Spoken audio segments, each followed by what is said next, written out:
Apocalipse capítulo 14, versículo 9 em diante.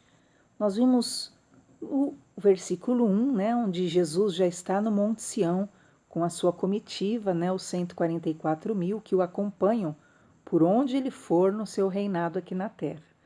E então João ouve vozes vinda de anjos, e esses anjos bradam, na verdade, ordenanças, decretos. O primeiro diz um novo evangelho, um evangelho eterno que será pregado. Este evangelho, João ouve, a voz do anjo que o anuncia. Esse evangelho é o evangelho que será pregado eternamente a todos os povos, a todas as tribos, a todas as línguas, a todas as nações. Este evangelho eterno será pregoado realmente por toda a eternidade. E esse evangelho eterno diz: temam a Deus e dê glória a Deus. Só Deus é digno de glória, porque foi Ele que criou os céus, a terra, o mar e a fonte das águas. Este é o evangelho que será pregado por toda a eternidade. Será pregado, queridos.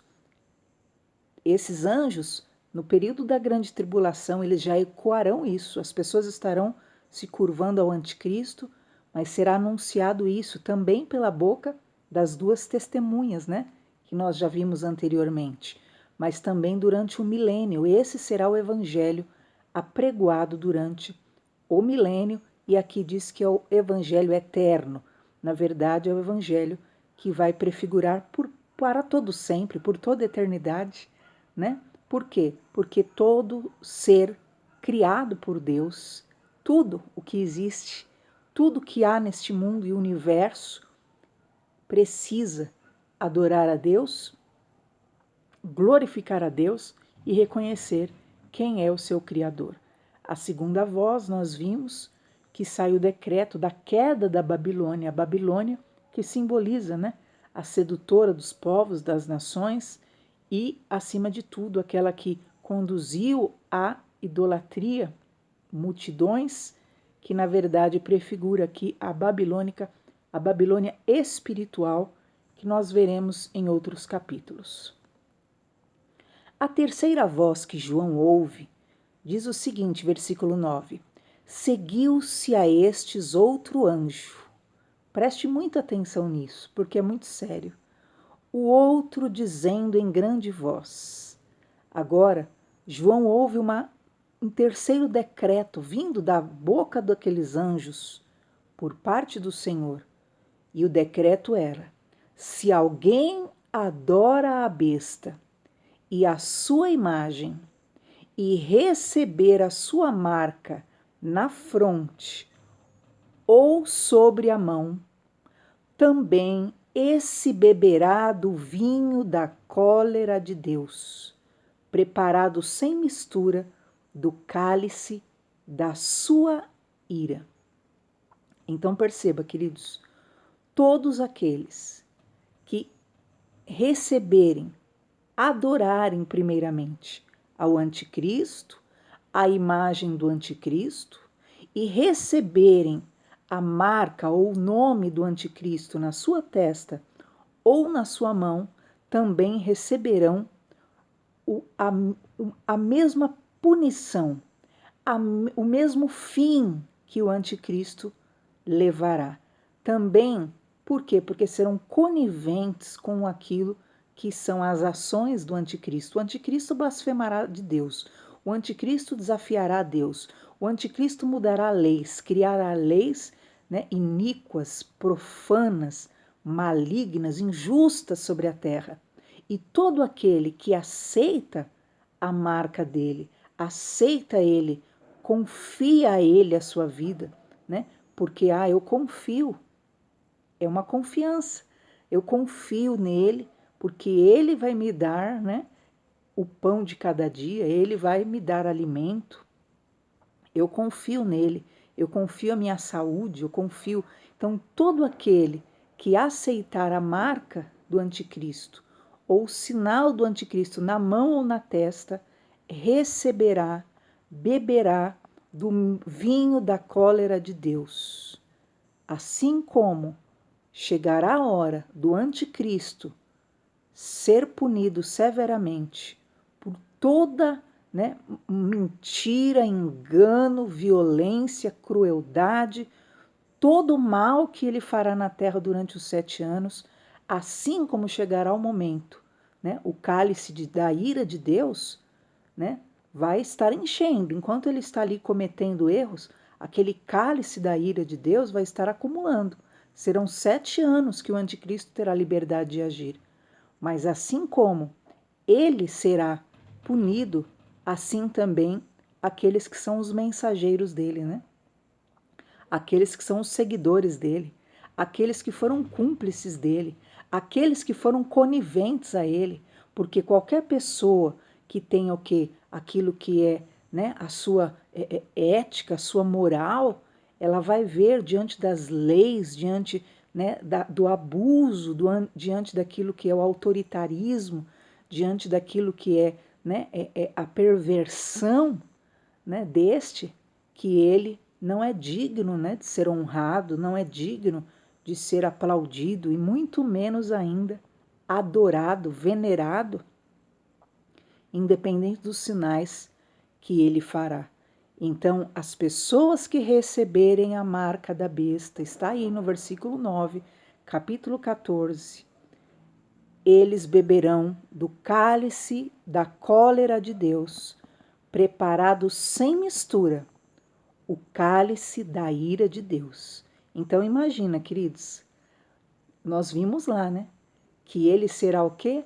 Totalmente, né, soberbo, né, totalmente uma boca petulante, Daniel disse, né, que ele tem petulância na boca, ele ofende a Deus, ele ofende os céus, ele ofende os moradores dos céus, ele denigre, ele xinga. Imagina, e Deus lá, e só ele dizendo que quem é bom mesmo, né, é o diabo, porque o Deus dele, lembra, é Satanás.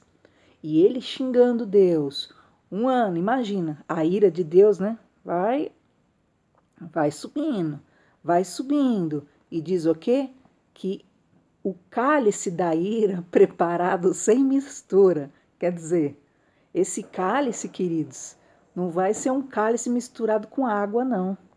A hora que Deus vier para realmente calar, né, esse anticristo, para calar o falso profeta com todas as suas blasfêmias, porque eles serão o quê? Seres humanos, queridos. Ele é ser humano como eu e você, o anticristo e o falso profeta, embora eles sejam bestas por aquilo que a alma deles, deformada, né, impregnada de demônio, porque vocês viram lá no capítulo 12, versículo 2, né, que Satanás dá todo o poder, entra literalmente, né, entra com todo o seu poder dentro, né, do anticristo, embora eles sejam tomados por Satanás, eles são seres humanos. E nessa petulância, porque, queridos, presta atenção, a Bíblia diz que Satanás crê em Deus e treme.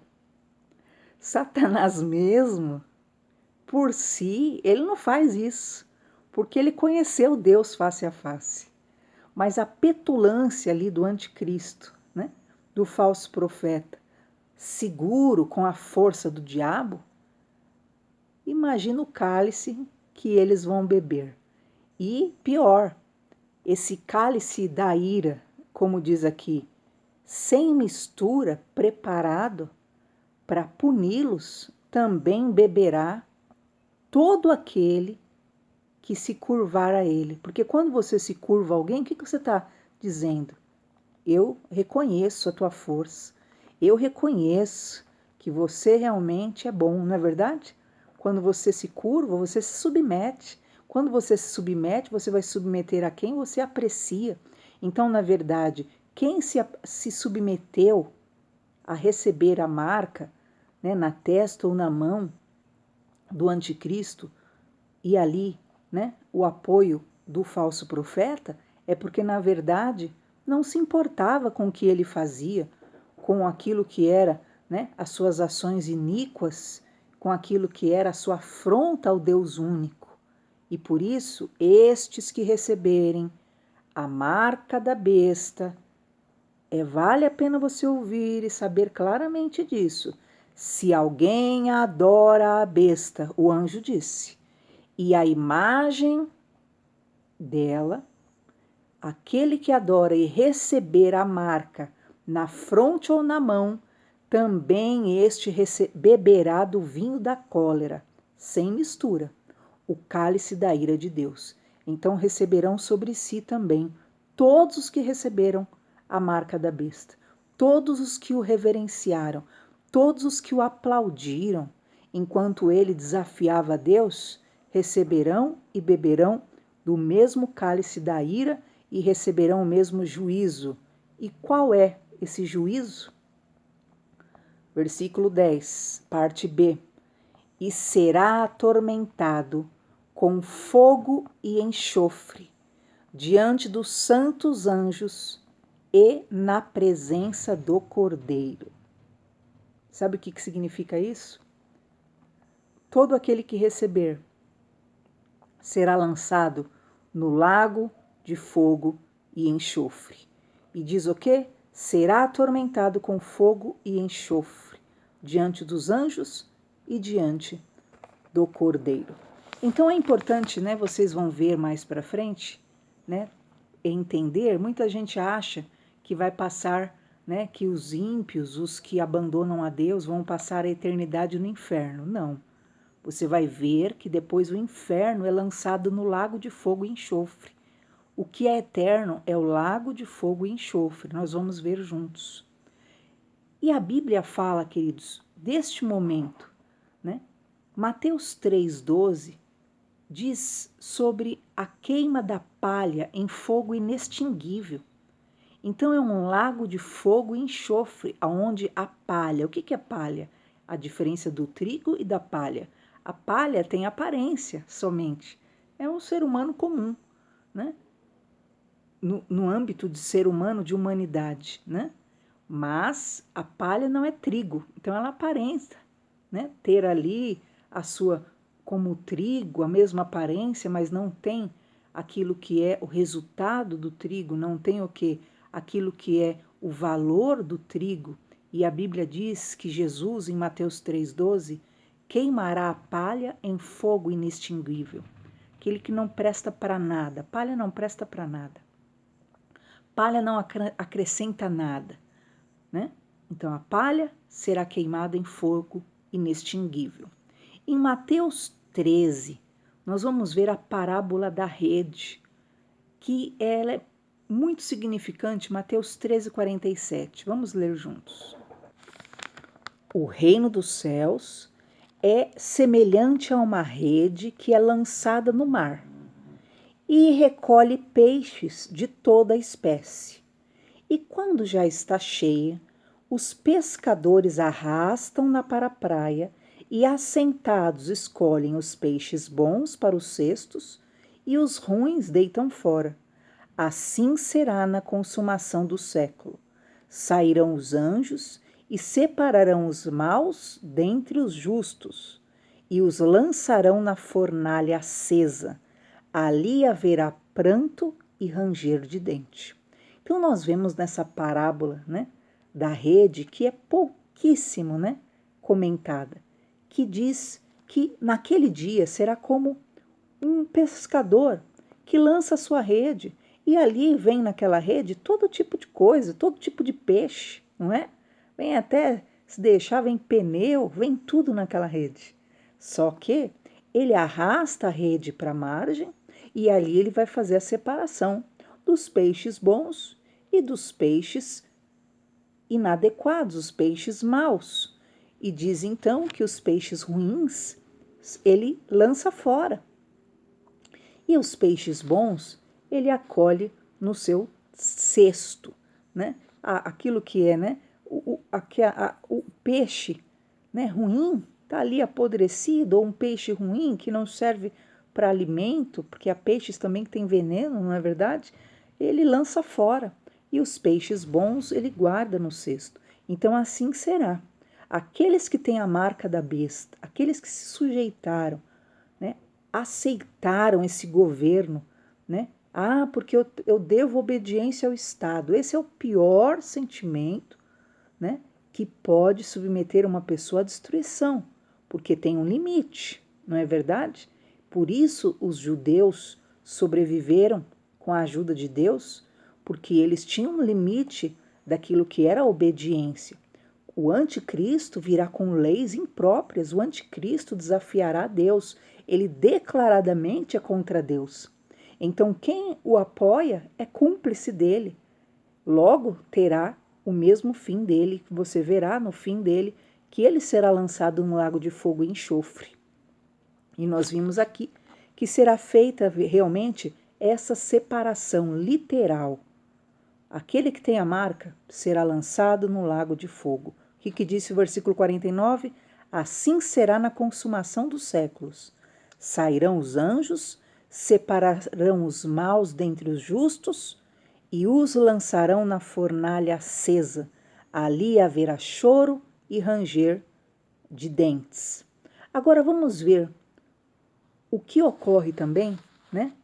Aqui que diz a palavra do Senhor sobre o que é o inferno. Versículo 42 de Mateus capítulo 13. E lançarão na fornalha acesa, aonde haverá choro e ranger de dentes. E os justos resplandecerão como o sol no reino do seu Pai. Então nós vemos que a consequência para aqueles que receberem a marca da besta realmente é algo, né, eterno, porque o lago de fogo é eterno. O inferno não é eterno. O inferno terá um fim e nós veremos.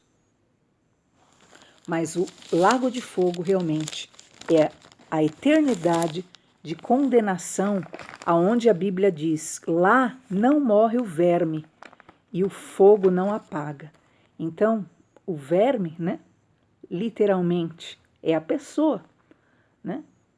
A pessoa que, na verdade, queridos, se você vê o tamanho do universo, se você vê quem é o ser humano é um verme.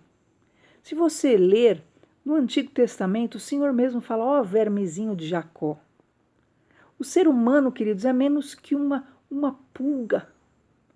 Aos olhos da grandiosidade de Deus, procura ver aquilo que são os planetas, que você vai ver como é minúsculo o planeta Terra diante da imensidão do universo. Mas a Bíblia diz o quê? Que Deus amou o mundo e Deus amou o ser humano. E tudo que ele faz por esses vermes, que somos nós, e ainda esses vermes, né, querem, né, se sujeitar a afrontá-lo, quem somos nós, queridos? Mas sabe o que acontece? Quem aceitar a marca da besta será lançado no lago de fogo e enxofre. O que é isso? Aonde há choro e ranger de dentes, conforme diz Mateus 8,12. E, conforme diz a palavra de Deus, Marcos 9,44, lá o verme não morre e o fogo também não apaga. Então, é uma eternidade realmente de dor, como disse, choro e ranger de dentes. Diz ainda a palavra do Senhor: estes serão atormentados com fogo e enxofre, terão o mesmo fim que anticristo e o falso profeta. Queridos, Deus quer isso para o ser humano? Não. Deus já providenciou todos os meios para o ser humano ser salvo, mas é impossível. Nós somos seres humanos falhos, pecadores, limitados, e Ele vem e providencia tudo para nós sermos salvos. Se a pessoa quer porque quer, né, prefere o mal, é uma opção. A Bíblia diz que o inferno foi feito para Satanás e os seus mensageiros. Não foi feito para o ser humano, mas o ser humano vai para o inferno com as suas próprias pernas, por sua própria opção, por sua própria decisão. Ali, quando as pessoas optam por ficar contra aquele que odeia Deus, contra aquele que odeia as leis de Deus, contra aquele que odeia aquilo que é o decreto de Deus, o Deus que criou os céus e a terra, então automaticamente terá o mesmo fim que os que o odeiam. Versículo 11. A fumaça do seu tormento, a fumaça do lago de fogo, sobe pelos séculos dos séculos e não tem descanso algum, nem de dia, nem de noite. Os adoradores da besta e da sua imagem, e quem quer que receba a marca do seu nome, não terão descanso algum, queridos. A fumaça desse lugar, desse lago de fogo e enxofre, ela subirá, né? De dia e de noite. Ela estará ali ardendo, essas chamas, e todo aquele que recebe essa marca e esse nome na sua fronte declarou-se. O que acontece, queridos? Satanás diz que ele é melhor que Deus, ok? É dado um tempo para ele? Deus é tão justo. Falar, então, eu te dou oportunidade, então. Se você é bom, né? Eu sei quem você sabe quem você é, mas vamos ver quem escolhe você e quem escolhe a mim. A Bíblia fala que Deus coloca diante dos homens dois caminhos, o caminho da bênção e o caminho da maldição, o caminho da vida e o caminho da morte. Então a pessoa que escolher a Satanás como Deus, como diz lá, ninguém há como você, não há alguém que possa se igualar ao seu poder. Então quem escolheu, né, o escolheu como Deus, ok. Deus respeita a sua decisão, só que logo ele não é Deus e Deus não vai admitir todas as barbaridades, toda a mentira, todo o engano, toda a corrupção, toda a sujeira que envolve o governo de Satanás. Então todos aqueles que o quiseram terão o mesmo fim que ele, é opção. A pessoa não quis lá na época da grande tribulação, a pessoa não decidiu, eu quero, né? Não, ele está afrontando Deus, mas ele tem poder sim, acho que ele é maior que Deus então, hein? Ele deve ser mais forte que Deus, porque olha o que ele está fazendo. Ele está aí perseguindo os cristãos, está matando os cristãos todos e ele está, né? É forte cada vez mais, então vai ver que ele que realmente é o mais forte. Então eu quero ele. Então as pessoas vão ceder a Satanás, aceitá-lo como seu Deus, como seu protetor, como seu Senhor, como seu guia e automaticamente terão o mesmo fim que ele, porque ele não é Deus. Ele é um ser criado, ele é um espírito que foi criado pelas mãos do único Deus, que é o Senhor dos céus e da terra. E por isso, todos aqueles que aceitarem a marca da besta e da sua imagem, ou a marca do seu nome, não terão descanso algum, nem de dia nem de noite, mas estarão ali naquele lago de fogo e enxofre pelos séculos dos séculos. Versículo 12, capítulo 14 de Apocalipse. Aqui está a perseverança dos santos, os que guardam os mandamentos de Deus e a fé em Jesus. Então essa é a perseverança dos que são santificados, dos que acreditam no poder do sangue de Jesus. Qual a esperança?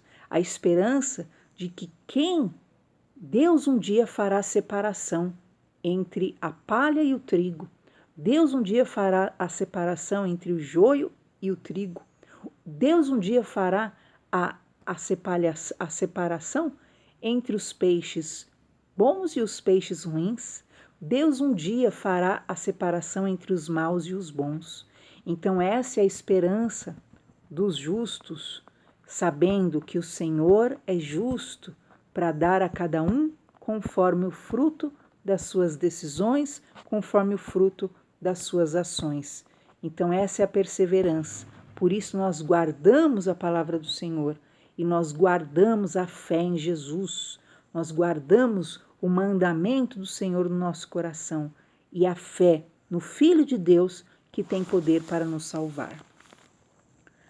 João então ouve uma quarta voz, que diz assim, versículo 13: Então ouvi uma voz do céu dizendo: Escreve, bem-aventurado, para João escrever, bem-aventurados os mortos, que desde agora morrem no Senhor.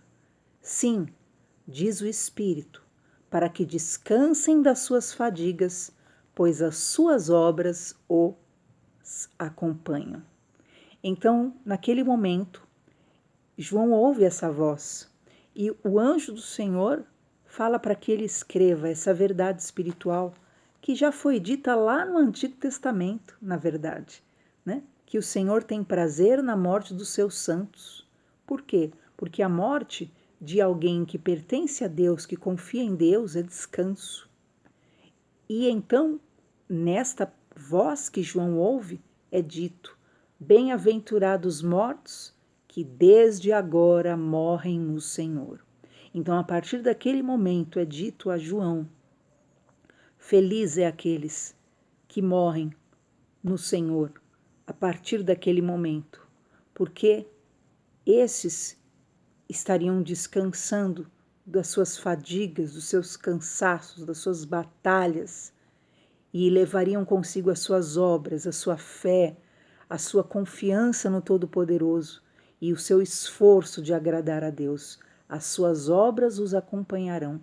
Então, na verdade, vocês viram em outros capítulos passados como começou logo em seguida, né? João tinha presenciado a perseguição por Nero, mas depois também começa uma continuidade por outros imperadores de perseguição aos cristãos, de uma forma contínua, e morte dos cristãos, até que houve a grande Inquisição, né, que matou milhares e milhares de cristãos também, por ordem do sistema político agora, do sistema religioso agora, não mais do sistema político. Porém, este anjo diz então, né? Bem-aventurados que morrem no Senhor, porque estes levarão consigo as suas obras e descansarão.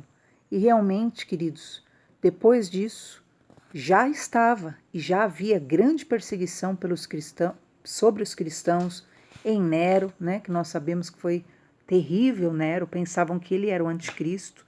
Então veio Domiciano no ano 96, que também organizou uma perseguição terrível aos cristãos. Veio Trajano também, que incentivou, né, toda essa perseguição também e matou grandes homens de Deus. Adriano, no ano 117, também perseguiu os cristãos. Foi um pouco mais moderado comparado aos inimigos anteriores. Antonino Opio, no ano 138, também foi um imperador que ele até amenizou também de certa forma, mas ele continuava também mantendo aquele sentimento de aversão aos cristãos. Marco Aurélio, né? Ele também no ano 161, também incentivou a perseguição aos cristãos. Sétimo Severo, no ano 193, fez uma perseguição muito pesada aos cristãos também. Maximino, no ano 235, ele matou líderes cristãos proeminentes nessa época. Décio, no ano 249, queridos, imaginem, Jesus mostra isso para João no ano 89, né? E nós já estamos falando do ano 235. Maximino foi no ano 235, matou grandes e poderosos líderes cristãos.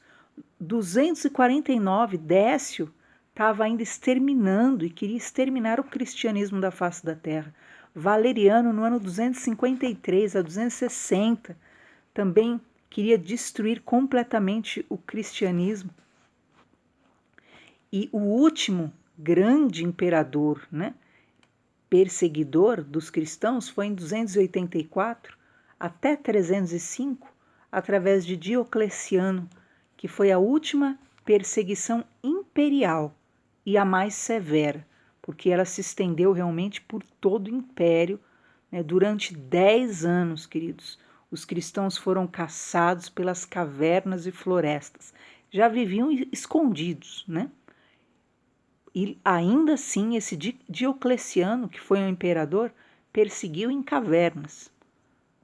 E ali, queridos, a ordem era para queimar, lançar as feras, matar e cometer todas as crueldades inimagináveis contra os cristãos, querendo abolir, né, o cristianismo da terra. Então você imagina, né, essa frase que esse anjo, né, fala para João aqui no versículo 13, como é real, né? A partir de agora, feliz são aqueles que morrem no Senhor. Sim, diz o Espírito, porque eles descansarão das suas fadigas, dos seus cansaços, né? Pois as suas obras os acompanham. E realmente, desde então, né, o cristianismo foi grandemente perseguido, e depois, quando a religião cristã fora, né, se tornada obrigatória, né, o próprio sistema religioso se corrompeu e determinou o quê? A Inquisição, que aí todo cristão que queria se manter puro na Bíblia, no verdadeiro e puro Evangelho de Jesus Cristo, também foi perseguido e milhares foram mortos. Tem um pastor, Ailton, que ele fez um ótimo trabalho sobre isso, é Inquisição Nunca Mais. Você pode acessar na internet, Inquisição Nunca Mais. Ele faz um resumo desse período de Inquisição mais lindo e perfeito que eu vi, né? Mostrando a monstruosidade daquele tempo e daquele episódio. Olhei e eis, versículo 14, uma nuvem branca, e sentado sobre a nuvem, um semelhante ao Filho do Homem, que tinha na cabeça uma coroa de ouro e na mão uma foice afiada. Nós vemos então aqui o momento realmente em que Cristo passa a foice sobre a terra. E esse momento é o momento da volta visível de Jesus. Aquele momento em que Cristo virá sobre as nuvens com poder e glória. Então nós sabemos o momento do arrebatamento, que é invisível aos olhos de todos. Nós encontraremos com Jesus nos ares, e aqui é o momento visível, porque Cristo vem, o anticristo está prestes a atacar Jerusalém para destruí-la, apagá-la do mapa, e Jesus vem para livrar Israel, né? Para livrar o seu povo Israel que está ali, e é esse momento que ele vem com essa foice afiada. Diz o versículo 15, outro anjo saiu do santuário gritando em voz para aquele que se achava sentado sobre a nuvem, porque ele vem sobre as nuvens. Toma tua foice e ceifa, pois chegou a hora de ceifar, visto que a seara da terra já amadureceu, e aquele que estava sentado sobre a nuvem passou a sua foice sobre a terra, e a terra foi ceifada. Então esse é o momento da grande ceifa, é o momento em que o Senhor realmente passa a ceifa, passa colhendo realmente, e você vai ver que esse momento da ceifa, ele lança aquelas que são os podres no lago de fogo e enxofre. Esse momento é após os 7 anos do período da grande tribulação. Joel, capítulo 3, descreve esse momento em que a ordem vem para que a foice passe sobre a terra. Diz assim, levantem-se as nações, sigam para o vale de Josafá, porque ali me assentarei para julgar todas as nações em redor. Lançai a foice, porque está madura a seara. Vinde, pisai, porque o lagar está cheio, os seus compartimentos transbordam, porquanto a malícia é grande na terra. Multidões, multidões no vale da decisão, porque o dia do Senhor está perto, no vale da decisão. O sol e a lua se escurecem, as estrelas retiram o seu resplendor. O Senhor brama de Sião e se fará ouvir de Jerusalém.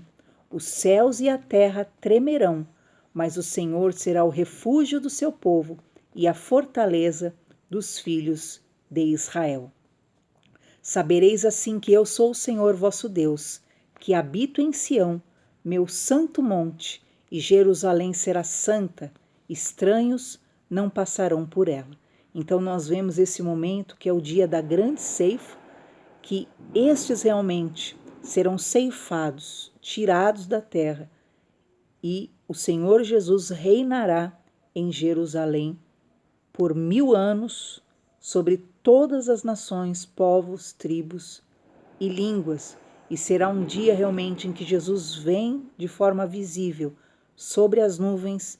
Amanhã nós veremos detalhes dessa última voz da grande ceifa que o anjo mostra para João. Deus abençoe.